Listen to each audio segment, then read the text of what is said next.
Hello, Dental A Team listeners. I am just so excited. It is Friday today. I don't know what day you're listening to this or what day it will drop, but you know these are pre-recorded. They are not live, so that is not a shock to you.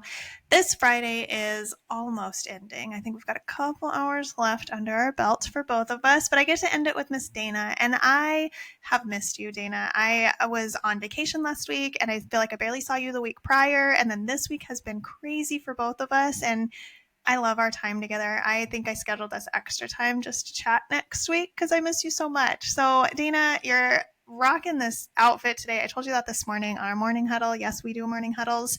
And this cut you've got on your hair, I've told you already, but I freaking love it. You look stellar today. So, welcome to Friday, Dana. How are you? Doing good. I'm excited to almost end my day with you too. I'm excited. I know we probably don't want to get into it on this podcast, but I can't wait to hear about your trip. And, I'll take as much tip time as I can get. So I'm super excited to be here and to be able to chat with you and to maybe help some people too while we're at it. Oh, thank you. Thank you. I know I scheduled our time next week and I was like, that's our catch up time. But I can say I did figure out, I know you recently went on a cruise. I am not a cruiser. It's not my jam. So I figured that out. But it was a great sampler platter and I fell in love with Italy. So we'll say that. And I've got a lot of stories. I literally yesterday was like, I need to type these out or write them in a journal or something because, in 10 years, I'm going to forget half of them. And there are just so many stories out of the 90s that I was gone. So yeah. I'm excited to chat with you. And we can share our cruise stories, I guess, right? They're wild. Cruises are wild. Cruise people are a little wild. If you're out there listening, you're a little wild. I don't know about these 11 p.m. bingo nights and stuff. I'm like, guys, it's wild. But I left mine feeling like you. I'm not necessarily... I don't think that I'd put it at the top of my list. Would I do another one? Maybe. But I don't think that it's at the top of my preferred methods for traveling. Same. But, Vegas isn't on my top list either. And it kind of felt like Vegas on water. So maybe it's me. I said 10, 15 years ago, in my young years, I would have been all about it, and I would have stayed up all night and gone to Rome the next morning. But at the age that I'm at now, not so much. So much. I'm tired. My kid puts me to bed every night at 8:15. He's like, all right, Mom, we're parting ways. I'm like, you're right. I'm falling asleep on the couch. Let's go. So anyways, today, Dana, I'm here to pick your brain. You've had monster success. I think all of our consultants have had a lot of success, but you've had some pretty monster success with a few practices that you've got a load of practices under your belt over the years, and currently working with quite a few rock stars and some that have come back around because they miss Dana so much. So, if you're out there and you're missing Dana, you guys, she's still here. We love her and we're keeping her. She's not going anywhere. But you have actually worked with, a few of us have worked with clients out of the country too. And you specifically, you've worked with a handful. I think you've probably worked with more than any of us have out of the country. So today's conversation is kind of fun because it is chatting a little bit about somebody who's out of the country, their successes that they've had. So not in the United States, but for one, kind of notifying everybody out there, especially our Canadian listeners here. We do work with clients in Canada all the time. And Dana is actually super stellar. She's trained a lot of us on a lot of things she's learned. And we've all been able to really kind of figure out how to manipulate some of our US standards and our ideas and our protocols and really translate them towards Canadian. And I think the biggest pieces in the Canadian world there are the billing and the way the claims go out and the things that you're able to bill and collections processes, things like that. But we've kind of got that down. Dana did a ton of work with this practice in regards to that. So today's actually super fun because it's also really cool to see. I think, Dana, it's awesome to see that business is business. I say that all the time. I don't care what your company is. We've worked with CPAs. We've worked with podiatrists. We've had, chiropractors that we've consulted because business is business, protocols are protocols. So it's really cool to see that even dentistry outside of the country, so many of the systems and the protocols that we use every single day that I would say some of us take for granted are totally transferable. So today's conversation, I really wanted to dive in and kind of pick your brain, Dana, on how this client was able to see so much success. They're a really fantastic client, and I know that they implement really well. And that's a huge piece of the success, you guys.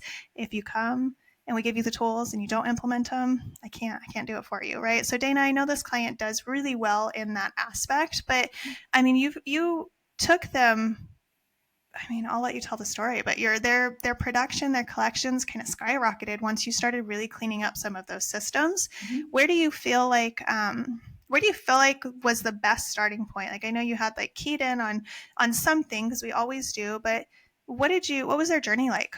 The first thing is this office came in and they were doing well, right? They weren't sure how well they were doing though. So we really, Yeah. really started with numbers, knowing numbers inside and out, knowing expenses inside and out, knowing what goals should be, even knowing where payroll expenses were sitting and things like that. So it first started with number review. So that we basically knew how well they were doing to be able to kind of put projections in place and look at growth trajectory and talk about like what growth should be or could look like. But it started really with honing in on those foundations and getting the doctor to understand their numbers and what they were telling them as far as growth and opportunity that there were for the practice. So we really, really started in with that. We did create a scorecard so that they could look at numbers every month. We looked at trends together and really, really got them comfortable in what the numbers told them. And then it was like, okay, I'm ready for the growth, right? I think some doctors come in and it's like, well, I feel like I'm doing okay and I feel like I want to grow, but I actually don't know if I can grow because I don't know like what my foundation is. So that was really, really eye-opening. The other thing was this doctor was working a ton of time and didn't necessarily have any time to work on the business, right? It was always working in the business. So then it was taking the numbers and creating a plan to work them out of the business at least one day a week, and to also then create some admin time within the rest of the week. So getting them to have those pieces really allowed for then us to have discussions on what a growth plan looks like, and it kind of helped us take off from there. So looking at the numbers, we realized, the number of patients that they had, he really couldn't serve on solo. So then we started looking at associates and bringing in associates to the practice.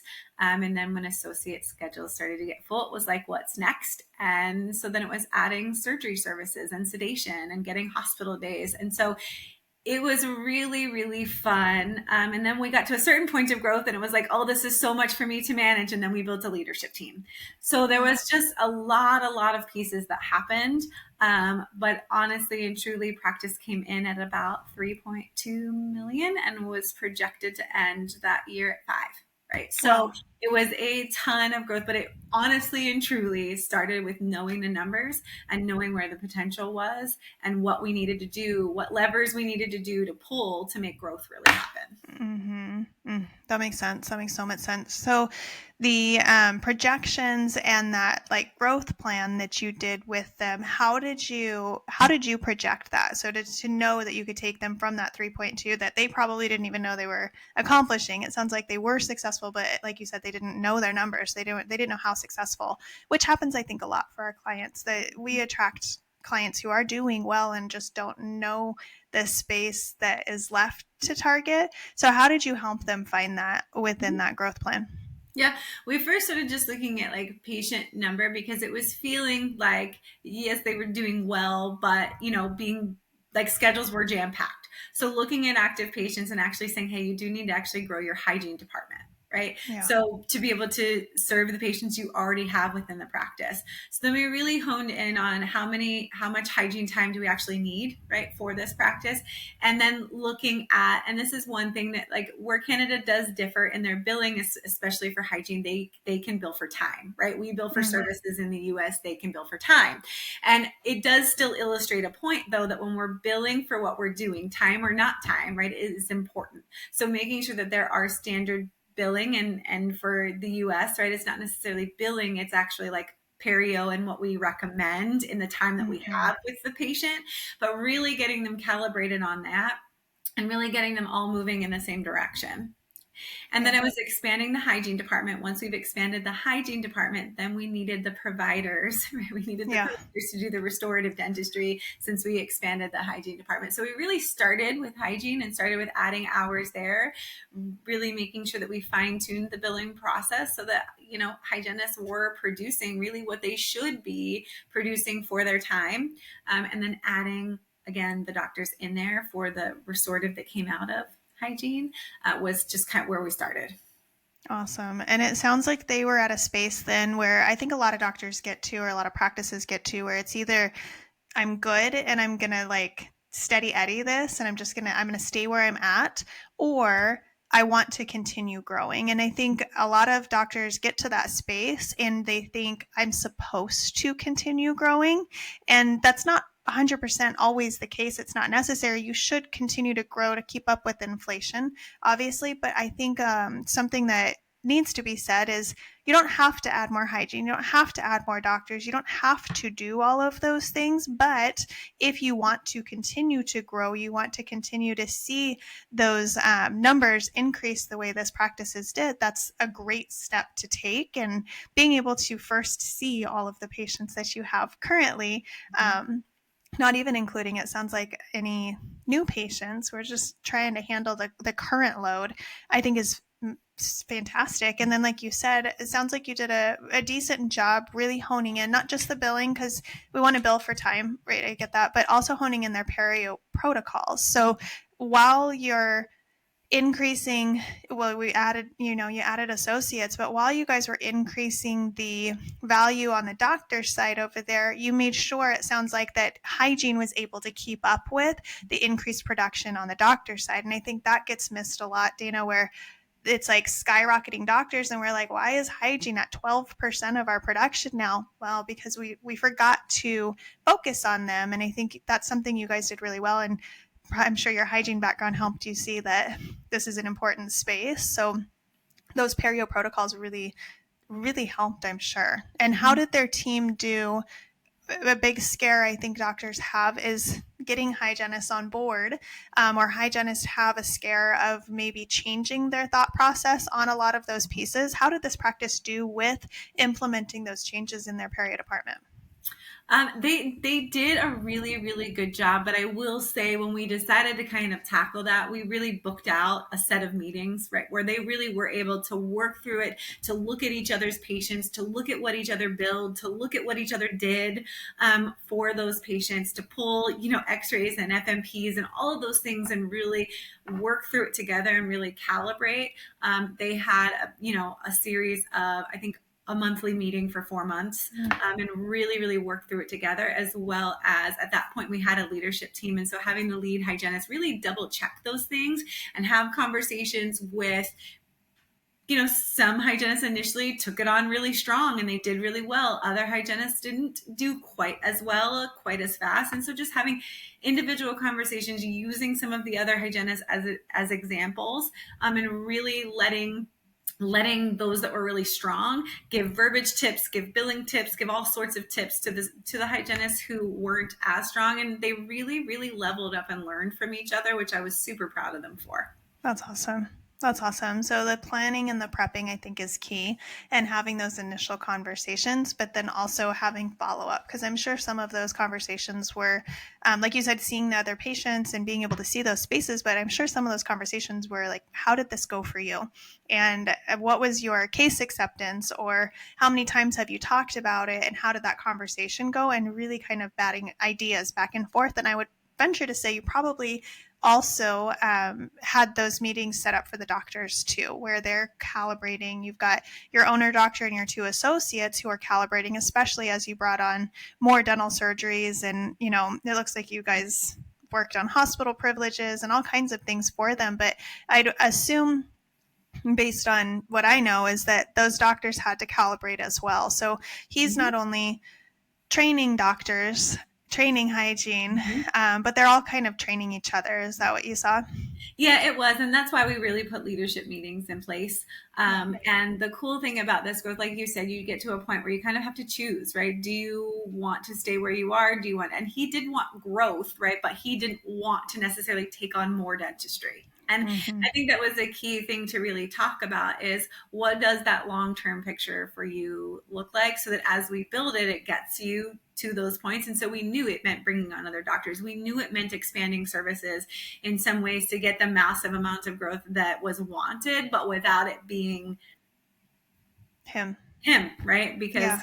like young kiddos, family, like wanting to just prioritize that and have days away, and totally understand that. But how can we still have growth and have that happen? Mm-hmm. That's awesome. That's awesome. Now, within that growth trajectory, and I know we have a lot of team members that listen, not only is this helping the doctor and the practice and the associate dentist and all of these different pieces, but it's also helping the team, because I think when you have, Dana, that kind of a growth trajectory for a practice and you've got a growth plan set, you've got the goals set, this also trickles down into the growth of the team, right? And so I think something you mentioned, right, was the leadership team. And so, one, you don't always have to have a leadership team in place before you have the growth, first of all, because I think a lot of people are wondering, like, what's the chicken, what's the egg, which comes first? And it doesn't really matter. It doesn't, you can have one, but you don't have to wait for the growth. You don't have to until you have one, right? But part of that growth trajectory and the growth planning was that leadership team, right? And so did you kind of help them timeline that and kind of figure out, well, when you get to this many patients, when you get to this many people, when you get to this, like, this is where we need to bring somebody up? Did you help them timeline it and kind of org chart that and like job descriptions? How did you guys work that? Yeah, org chart played a big piece in it because we knew, like, with this kind of growth, you're going to need additional team members. I knew leadership team was a big piece because it just didn't want everything to fall on owner doctor, right? So yeah, we did. We looked at org chart, we timelined like when we were going to add new seats to it, what we might need for the future to get there. And that was really fun because I think when we build an org chart, we tend to just have it be like, well, what do I have, right? Who do I Yeah. have, and what do they do? And I build it based on that versus like, no, actually, what do you need, right? Yeah. And what will you need in the near future? It's okay to build an org chart for now and an org chart for the future, and then you map out how you get there. And so that is definitely something that came into play here and was super impactful in the journey. Mm-hmm. Yeah, I agree. I agree. That's amazing. So, if we were to peel this back a couple layers for our listeners today who might be in a space where they're like, "Gosh, I don't know if I can grow. Do I have the capability and the capacity to grow?" What would you say, Dana, is a first step for someone who's really in that space or even trying to figure out if they want it or not? How did you, like, what's that first step look like with your practices that you've worked with, or this one specifically, that you're like, this is where we start, this is how we see that? Mm-hmm. I think that first it becomes like the vision. Where do you want to go? What kind of growth do you want? If you even want growth, right? And what I mean Mm-hmm. by growth is like getting bigger, right? Or getting Yeah. larger. And what are the pieces that you want, and then secondary to that, and I think in conjunction with that, knowing your numbers and where the health of your numbers stand so that we can kind of align those pieces together. And I think that those are the two key foundational pieces that I think really help to drive this doctor too. Awesome. Awesome. So it's kind of looking at where do you want to go, and then looking at what you're capable of right now. What have you done? And I think that gap in between, then you have to kind of figure out, well, if we're doing 3.2 now and I want to do 5 million, how do I get that 1.8 in the middle to get to that 5 million? And then that kind of backtracks into, well, how, like, financially, right? So dollar per hour, doctor's dollar per hour, how many chairs do we have? What's our dollar per chair per day? What's our daily goals? Kind of figuring that out, and then timelining. I know that's, I did a ton of timelining for a practice that just grew like crazy. And I was like, okay, by this point, you're going to need this many people. But knowing that gap in between to be able to set some parameters to really see how far you can go. Yeah. And I guess maybe action items for today would be go look at your mission, your vision, your core values, make sure that you're in alignment still. Those change, you guys, they change constantly. What you wanted 10 years ago is probably very different than what you want today, and that's okay. You don't have to stick with the business plan you set out with when you first started. So I think, Dana, you're 100% spot on. Go look at that mission, that vision, make sure that it is in alignment. and then figure out where do you want to go, and then what does that mean. And if you need help with that, hello at thedentalateam.com, we're always here for you, you know that. But really figuring out what that means, and then looking for that gap so that you can project and look to see. There's a lot of prep work that we didn't talk about today that goes into adding associates. So I would hate to blindly walk into anything and just tell people that an associate is a great idea. I don't think that it's a horrible idea whatsoever, but you have to be prepared, and there's a lot that goes into that. So just build out your plans. If it's something that you look at and gosh, maybe it's 500,000, you want to make an additional $1 million next year. Look at the hours in your schedule. Are you capable of that? And maybe there's some scheduling tweaks that we can make. We have found in many, many practices, just implementing blocked scheduling increases $5,000 a day. We have seen crazy amounts of money come into the production just by fixing the scheduling. And I think I'll venture to say that this practice had to do some of that as well, and really, really maneuvering what those schedules might look like. So this is great. Dana, thank you so much for all the work that you do with all of the clients that you see, the work you do with our consulting team, and you're constantly finding new avenues and helping us to expand our entire team. So thank you for that. Thank you for sharing this today and just sharing all your love with everybody, Dana. I appreciate you. Yeah. Anytime. Thanks for having me. Of course, of course. All right, guys, go do the things. Mission, vision, core values, peel back those layers, really look for those gaps. And then I would say, look at your open hours. I found a ton of money just sitting there, like could have been gotten for so many years, for so many doctors, that was just open hours and mismanagement of schedules. So double check those things. Drop us a review, you guys. We love those 5 stars. We love to hear what you loved. We love to hear ideas that you have. I always say people really do read those, so go do it. And hello at thedentalateam.com. We are always here to help you. And if you want to sign up for a free practice assessment, it's on our website, thedentalateam.com. You guys, we will help you figure out what your next best growth movement is, whether it's with us or without us. We don't care. We just want to give you the tools. So thank you all, and I hope you have a great day.